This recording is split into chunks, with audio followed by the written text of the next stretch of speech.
But then the person who is gatekeeping might then feel resentment towards their partner because their partner isn't helping them, even though their partner doesn't know what it is that they're needed for, right? So then that brings us down to one of the four horsemen of the apocalypse, which is contempt, right? So then if we get in the contempt scenario, like we have gone down the slippery slope, right? So we want to be able to communicate those things before we get there. We want to be ahead of the game, share with our partners how they can support us and what we need. And also, like, I think sometimes like there's a power play that comes in as being the person with like all the information. I think once we recognize that that's fine and dandy, but like we have to be willing to not always be quote unquote the hoarders of the information, because it's only in the best interest of our family that everybody has the information that we do. Hi, and welcome to the Stethoscopes to Swaddles podcast, episode number 109.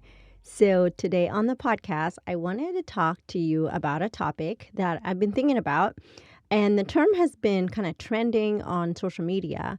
And I was curious, like, how do we do this in motherhood? And this is gatekeeping. So this year, I noticed there was a lot of like on social, like, we're not gatekeeping in 2023. What are the ways people gatekeep? And I was curious about it. Like, how does that apply to us as moms? Of course, I had to figure out, like, where did we even start?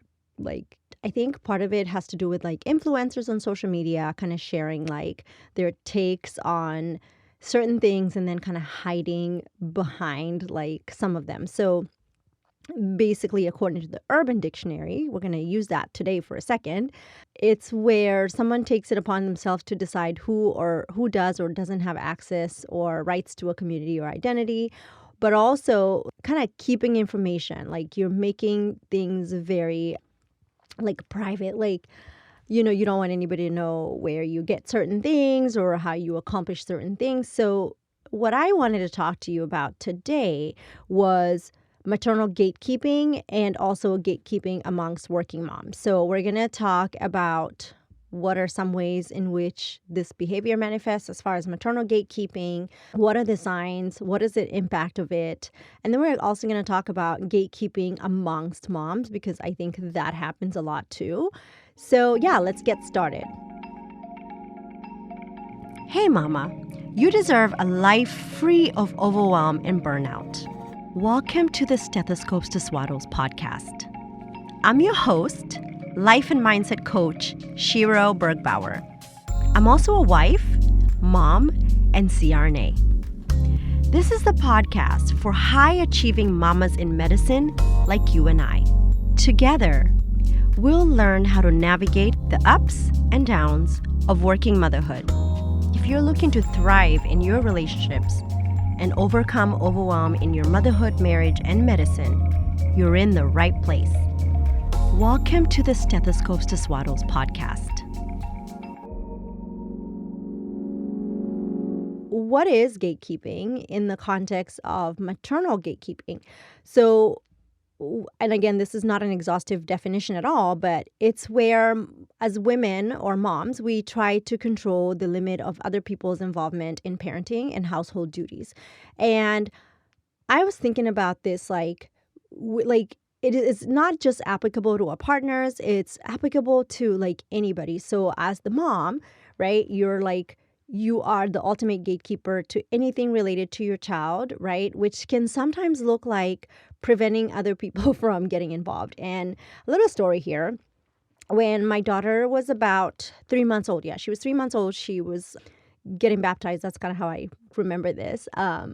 So we had tons of family visiting, and I remember at one point, my mom and my mother-in-law were both trying to help with the baby, and then our nanny was here that day, and I was here, and this is just like 4 women too many, and her godmother was here, so we were tons of women in the room, and I just remember like thinking like, wow, like how will my baby know I'm important to her if there's all these people available to provide for her?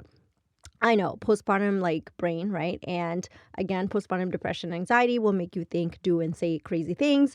And so I remember like my nanny kind of kind of read into it, and she was like, my mother-in-law was going to do bath time, and my nanny just looked at me and she was like, it's going to be okay if Oma does bath time. It's okay. And I think what she was trying to tell me is that just relax. Your mother-in-law can bathe the baby. Like, you don't have to like be in charge of everything. And everything was fine. And like, I have to remind myself, my mother has raised 3 kids. My mother-in-law has raised 2. Like, they can figure it out, right? But I was like, I want to be in charge. I'm the one who knows what's best for my child. And at that point, also, there was the idea for me, like, I had, quote unquote, in my mind, failed my daughter because I was unable to nurse her. So, of course, I had to be in control of every other situation around her care because that's how I felt that I was contributing. So, that's kind of one example. So, the other example is, when you gatekeep from your partner because you are the primary caregiver to your child, rightfully so. I think especially as a birth mother, even as an adoptive or foster mother, right? There is just like that bond between mother and child that sometimes takes a little while to build between father and child, especially if you've carried this child for months. You already have like a connection with them. And so it's only natural to just be like, of course, I'm the primary decision maker for anything that pertains to my child. And I was thinking about this concept because when I had my baby shower, my girlfriend Nadia had a 5-month-old, 4-month-old at the time. And so she had already been ahead of me in this game. And one of the best pieces of advice I got from her, or really the whole baby shower, it was one of the best pieces of advice, was this like gentle reminder to remember that my husband is the baby's parent too. And that came in handy when, in my mind, my husband didn't know what he was doing. He was going to drop the baby. He was going to contaminate the breast milk or the formula. He was going to like ruin it all. And I had to remind myself, like, hey, he loves this child as much as you do. He doesn't have to have it all figured out. Like, you can let him figure it out too.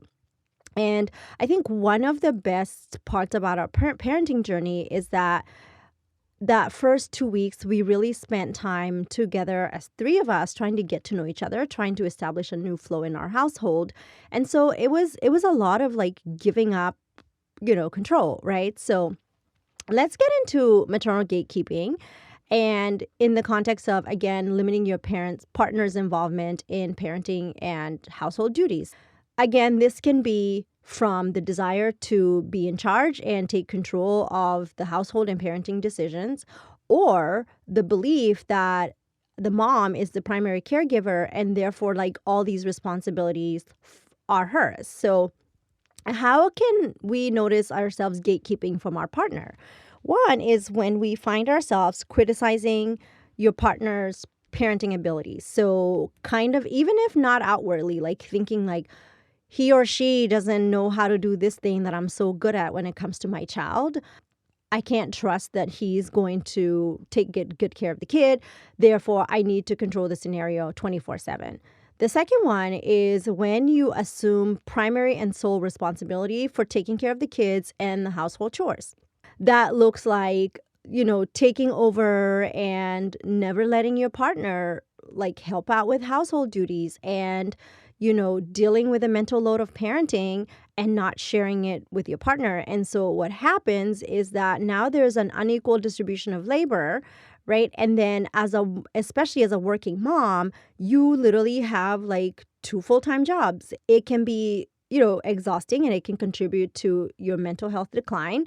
And so it's important to like first see how that even can affect our parenting and our relationships, right? And then the third one that I think is the most common sign is refusing to delegate tasks to your partner. And so one of the things I teach my coaching clients is time management. And, and I think this was also like adopted by the Marine Corps, but the idea of using the Eisenhower matrix to make decisions, there are things that you do, right? Those things that you need to do now, they're both urgent and important, right? And then the things that are, they're not urgent, but they're important, you schedule those, right? If they're not important, but they're kind of urgent, those things you can try to delegate. So if you're not delegating things that your partner is very well capable of doing, that's a form of gatekeeping. And it really creates this environment of then we are resentful to our partners. We're like, I do all the work. I don't get support, but then we're not asking for support.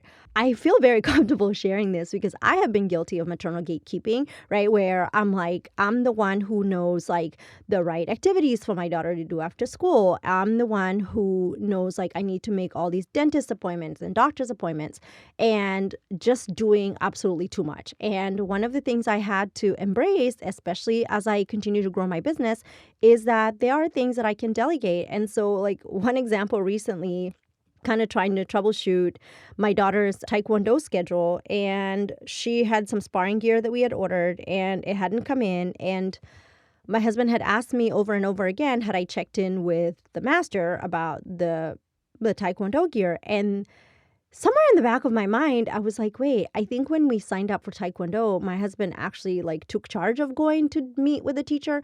So I just told him, I was like, hey, Taekwondo is your jam. And I understand like you might not be able to go pick it up. So I said, why don't you make sure that when it's time for her to go to the activity, you hand the money to our nanny who was going to take her to that activity that day, and make sure that she makes the payment. And so I just like let it go and delegated, and it was done, right? It was absolutely completed, and it created where we were like, okay, you're capable of this. I don't have to like supervise.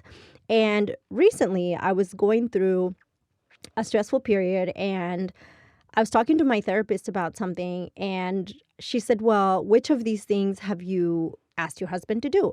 The reality was I hadn't, but also in my defense, he hadn't offered. And so we decided to make a to-don't list. And so this list included things that I will no longer be doing, not out of spite, not out of laziness, just more like these are things I can delegate to my partner.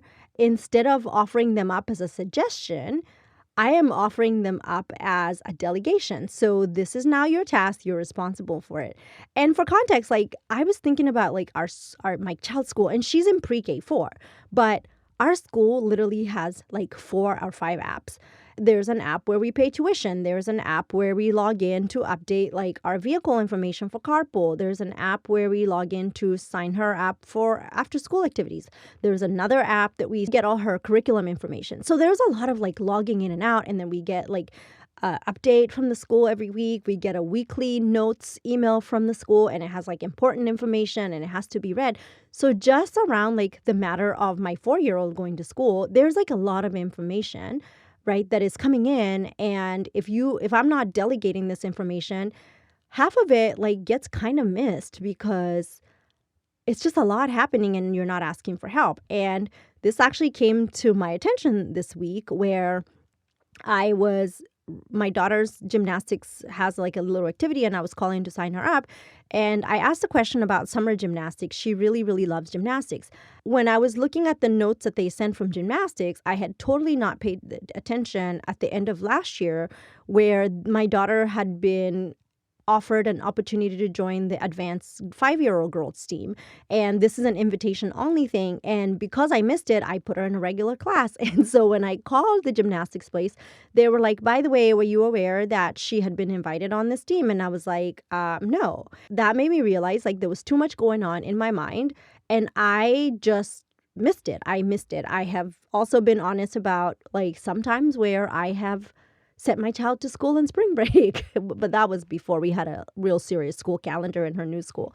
But all this to say, right, if you're not delegating these tasks, they're either not getting done or they're not getting done well, right? So the impact of maternal gatekeeping is that it can create burnout and increase stress for you as a mom because you're like overloading yourself beyond your capacity to perform. It can also create a lack of confidence and also like lack of involvement in your partner because if they're not aware of the things that they could be helping with, if they're constantly being criticized that they're not doing things our way, and if they are being told that you are like the assistant and I am the primary caregiver and household caregiver, then they're like less likely to be motivated to be involved. So one of the things we can like prevent this is for us as partners to communicate openly and honestly about what we are expecting our partners to do and what we need. And this second one might be a difficult one as a mom, because this is asking us to let go of control and delegate to our partners or childcare support, while also this is for the dads that listen or the spouses that listen, wives too, while you as the partner can take initiative and be more involved in household and parenting duties. So we're not letting you off the hook. Like, we're not saying, oh, if your wife is gatekeeping or your partner is gatekeeping, then you just like wait for them to delegate. You can also contribute to the conversation by asking, what are some of the things I can take off your plate? How can I support you?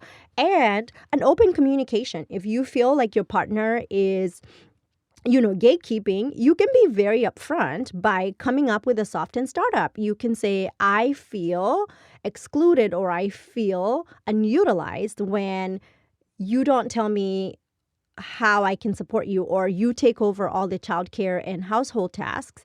And what I really need is for us to communicate how we can help each other out as co-parents, as raising children. And I think that is such a crucial conversation to have, especially because I think with your first child, like, it's a new territory. Like, you might not realize what your partner needs, but they may just like be too overwhelmed to even express their needs. So also as partners, right, looking out for each other, seeing what our partners might require of us, how we can support them.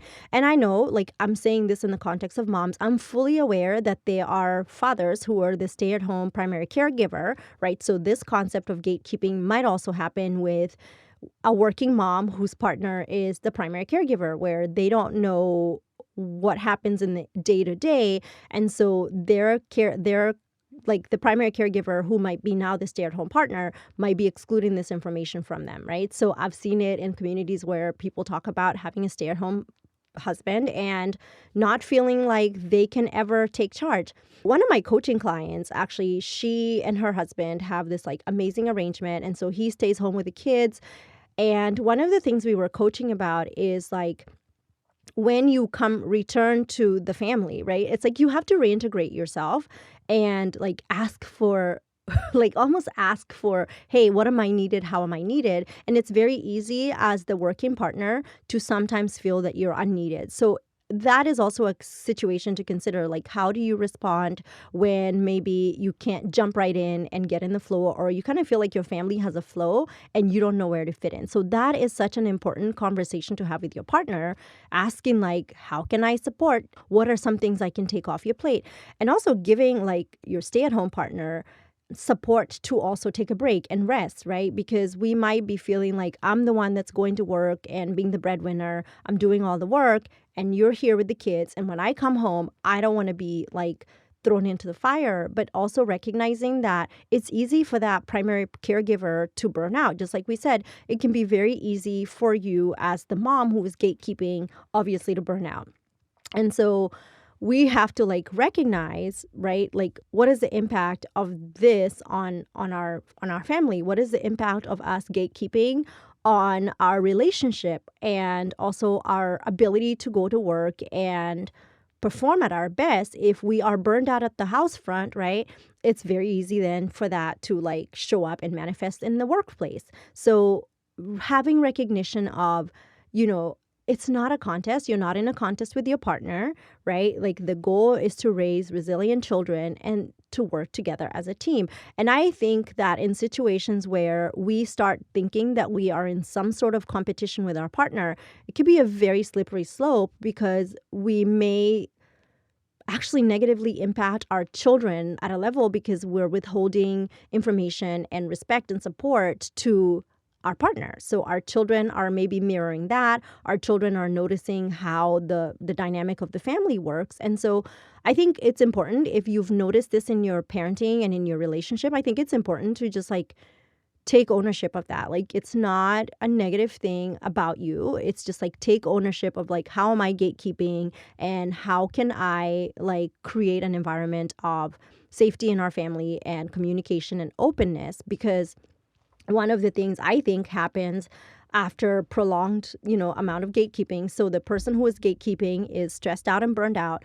But then the person who is gatekeeping might then feel resentment towards their partner because their partner isn't helping them, even though their partner doesn't know what it is that they're needed for, right? So then that brings us down to one of the four horsemen of the apocalypse, which is contempt, right? So then if we get in the contempt scenario, like, we have gone down the slippery slope, right? So we want to be able to communicate those things before we get there. We want to be ahead of the game, share with our partners how they can support us and what we need. And also, like, I think sometimes like there's a power play that comes in as being the person with like all the information. I think once we recognize that, that's fine and dandy, but like, we have to be willing to not always be, quote unquote, the hoarders of the information, because it's only in the best interest of our family that everybody has the information that we do. The other thing that I wanted to be very clear before we jump on to the next form of gatekeeping is that it might also just come from the way society expects us and the gender roles that have been perpetuated by generations before us, that mothers are the primary caregivers and then that fathers are less competent or less involved in parenting. So it also requires us to start questioning stereotypes and question like traditional gender roles that we may have been brought up in, if we're being raised in an environment where both parents are working parent, or one parent, the mother is the working parent and the father is the primary caregiver at home, right? So I always like notice my clients who will share with me like their perceived inadequacy as far as being a working mom and like not always being available for their kid, is I will ask them like, where did they learn that like you have to be fully present, like always doing the kids stuff and like never missing an activity? And the one of the biggest common answers is my mom. And then when we go into what did your mom do for a living when you were growing up, the conversation usually ends up in, my mom was a stay-at-home mom, right? So it's like we're taking that gender role of the parent who got to be a homemaker and, had fresh meals ready every night and, folded laundry and like the perfectly kept home. And we're taking that example and transplanting it into our working life, where for many of us in healthcare, we are out of the house before our kids wake up and we go to work and we take care of other people. And then we're expected to still like do the things that our mothers did when they didn't have to leave the house to go to a traditional job, corporate career, or, healthcare career. And so I think we have to start being able to like look at that as, okay, this is how I saw it in my family of origin. This is probably not how I want to parent or how I want to engage in my relationship with my partner. So one of the books that I think does a great job of like, showing this and demonstrating this and giving you tools is FairPlay by Eve Radosky, and I'll link that in the show notes. It's such a great like explanation of why we have to like look at what works for our family instead of being tied to, this is what society thinks we should be doing, or this is how it was in my family of origin, therefore this is right. Because again, if we think about our beliefs and our thoughts and our assumptions, right?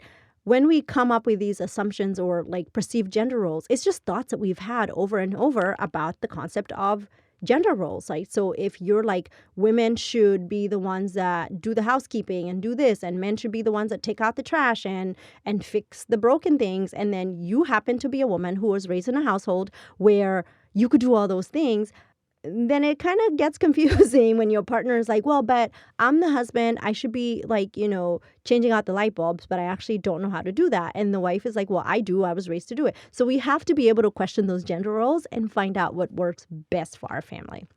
All right. So now let's talk a little bit about gatekeeping amongst working moms. And what I think is like, where we are not being open about other people's choices about how they, choose careers, their parenting style, their parenting methods, or somehow like we may try to limit other people's opportunities to access information. But I think the biggest one really for me as far as like gatekeeping is how it can manifest as judgment of other women, right? And so it can create feelings of inadequacy and guilt among those women who feel judged and pressured to perform to a particular standard. So yesterday I was on social media and there was a lady who had commented. She had made this post and it was about like her it was a reel, and she was basically like, oh, it's great like when you can call the grandparents because you've had a difficult parenting day as a working mom. Some of the comments on that post were not shocking, but they were also interesting because there was a lot of judgment. Like one person was literally like, why do you have children if you can't take care of them? Right? So like this person now is being shamed for not being 100% present physically for her children because she has to go to work, and when she's burning out she's asking for support from her parents, right? And so they were like, well, you're not taking responsibility for your children. Anyway, my point was like this whole like judging amongst like, oh, stay-at-home moms versus working moms, or working moms who work full-time but versus working moms who work part-time, or moms who work remotely versus moms who don't, like, or those who do hybrid, right? So it's like when we are so like judgmental and unsupportive of other people's choices, right? This can be also like obviously impactful to our mental health, their mental health, if we judge them. So I think we have to shine a light on that and expose it for what it is. And one thing for me that I just made this tongue-in-cheek like comment the other day on Facebook, it's always fascinating to me that the people who are on social media, and I know social media is not a real place, of course, but it just surprises me. I guess it shouldn't surprise me, but it's interesting to me how much of that is happening amongst women, where women, share their experience as a mother or their experience at parenting or being a working mom, and they're met with so much shaming and judgmental behavior from other women. To me, it's like, listen, we are all doing the best we can with the information we have available. So like, what can I do differently, right? So I think that conversation, right? Like that's a whole podcast, but it's hard as a mom to be doing the best you can when you're being met with questioning about your choice, questioning about your parenting style, you know, or like the implication that working outside the home is detrimental to your child's well-being. So I get it. Like I've been there. We all, like as working moms, we've all been there where it's like you're being pulled in two different directions, right? And the truth is we can't be fully available for everything like our child needs 24/7 and still be expected to take care of ourselves, to take care of our households, to perform at work. Like something will end up having to give. So this past week, I volunteered to chaperone at our school's international festival. And so the way it worked out was that you have to be an approved volunteer at the school, and you got like 2 kids each class. So technically, only half the parents, even if everybody could come, only half the parents could feasibly be accommodated. And when I walked in the classroom, it was a couple of kids that were like, I want my mommy. I wish my mommy was here. And it broke my heart. But it also like I asked my daughter after the whole thing happened, like, how do you feel at the times when I can't come? Right. And what I wanted to make very clear to her is that when I am able to, I come, but I will not always be available to come because I don't want to set this expectation of my child that I will be available for every event at school, even if it means that other people don't get a chance, right? And one of the things I have helped my daughter understand is, hey, sometimes like they only have certain number of slots, and what they do is if you were there at the last event, you might not be able to volunteer for this one. So what I shared with my daughter is my absence is not an indication of how much I value or don't value your school activities. My absence is an indication of my inability to be there. That's it. There is no other like extra explanation. And I think that as working moms, these are conversations that are helpful to be having with our kids, right? Because maybe they have classmates whose parents are in the position where one parent works from home, or one parent, is a stay-at-home parent. And so maybe their availability is a little higher than your availability. And so to help them understand like the different number of options for women as far as like working and working outside the home, like I think that's an important conversation for us to have with our children, so we can also set like the playground for them for the future, where it's like, oh, there's so many different ways to parent. There's so many different ways to have a career. There's so many different ways to provide for your family. And the best one is the one that works for your family. So I think that if you're on the receiving end of this gatekeeping where you are feeling a certain amount of judgment and pressure and shame, I just want to offer you to have confidence in that you've made the right decision for your family, and be kind to yourself, right? And I think that has to do with being very open with your children about what you can and cannot do. So they don't have this expectation that if my parent doesn't make it, they don't care about me. They don't have that thought error. You're very clear that I care about you. I will be there when I can. And if I can't, it's not an indication of how much I value that, right? So, and I know that was a segue, but I thought about it when, there was a little girl, and the last time one of my friends had told me another kid had, started crying because her mom wasn't there. And one of the other parents had offered, maybe I should call the mom and let her know. And my friend was like, no, we don't do that. Like, it's only going to make her feel more guilt that her child was crying because she couldn't be there. But it's also going to create this like kind of unwritten understanding that, oh, you could have tried to come, but you didn't, and now your child is crying. So I think as moms, like I want to like ask of us to like be willing to show up in empathy and compassion for one another and supporting each other. So if you're the parent that's able to be free at the drop of a hat and go to those things, right? Be kind to the children whose parents can't. And I know I'm not saying like you're mean to them, but like if they start crying that their mommy couldn't be there, you can just let them know, I know your mommy couldn't be here, but we're going to have so much fun. We're going to get to play together and hang out or whatever. Just help them feel included. And I think also the conversation with our own children, that they are aware that some people's parents might be fully available for those kinds of things. Some people might not. And if we have a friend who is maybe struggling with that, we can help them like, oh, I'll help you feel included. I'll help you feel welcome. So that's maybe some way we can contribute to like supporting each other as moms. And so for us to like kind of get rid of this like gatekeeping situation too, it's like we have to acknowledge that there's many different ways to be a good mom and a good parent, and that every family's circumstances are unique, right?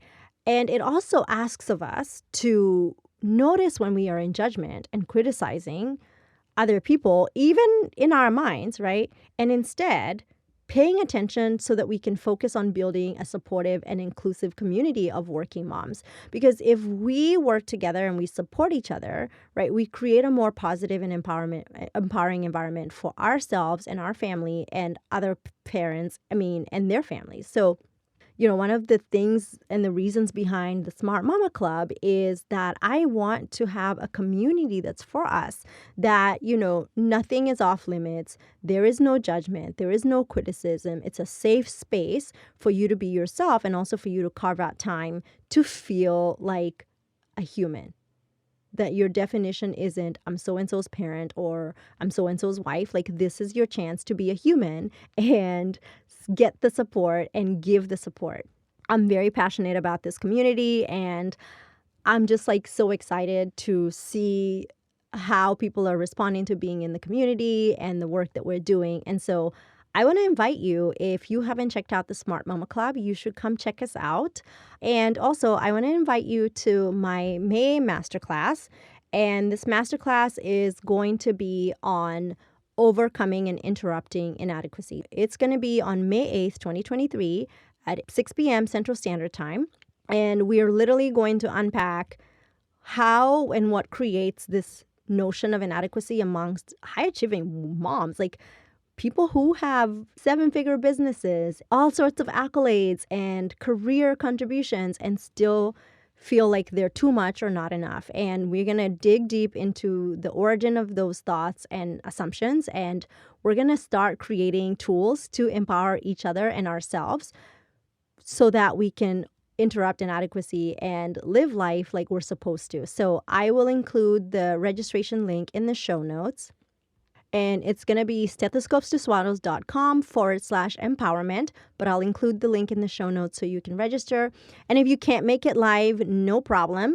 If you are registered, you will receive a replay of the call and you will be able to still understand everything that we cover, which is the root causes of inadequacy and how to break free from them, practical tools for shifting your mindset and boosting your confidence, strategies for overcoming the fear of failure and rejection, and tips for managing stress and self-care to prevent burnout. So this is a very powerful masterclass. I am using a lot of the work that I've done with my one-on-one private coaching clients who I have coached on this over and over. And I want you to experience this so that you can leave this call feeling empowered, confident, and capable, and that you no longer, struggle with thinking that you're not good enough or that you have to compare yourself and you feel like you fall short. This masterclass is going to be epic and it's free, so you should definitely join us. All right, so it's been great talking to you, and I will talk to you next week. Have a great one.